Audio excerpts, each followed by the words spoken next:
বাংলাদেশের জনপ্রিয় অভিনেত্রী পরীমণি। বর্তমানে তিনি নিজের ব্যবসা আর সন্তানদের নিয়ে সময় পার করছেন। গত ২৬ জুন নিজের ছেলে পদ্মকে নিয়ে উড়াল দেন মালয়েশিয়ায়। জানা যায়, উইজার্ড শোবিজের আয়োজনে বর্তমানে মালয়েশিয়াতে অবস্থান করছেন ঢালিউডের আলোচিত নায়িকা পরীমণি।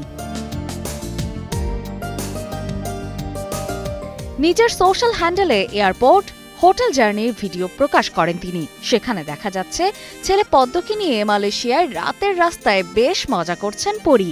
তা নিয়ে মা ছেলের আনন্দে সময় কাটাচ্ছেন মালয়েশিয়ার আলো ঝলমলে শহরে। বাংলাদেশের একমাত্র স্মার্ট সিটি বসুন্ধরা এখন আরো নিরাপদ, আধুনিকতায় আরো এক ধাপ এগিয়ে। তবে বিষয় শুধু সেটা নয়, বিষয় হচ্ছে আবারও পরীমণি প্রেমে পড়েছেন। এবার প্রশ্ন, তিনি এবার কার প্রেমে পড়লেন?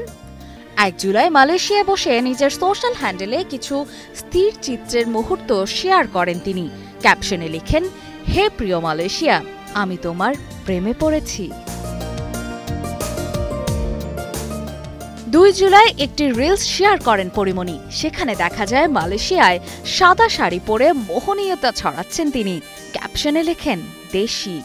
একই সঙ্গে ছেলেকে নিয়ে উপভোগ করা জীবনের একান্ত মুহূর্ত প্রসঙ্গে পরীমণি ক্যাপশনে লিখেন, জীবন সুন্দর এমনই। অপর্ণা বর্ষা, কালের কণ্ঠ।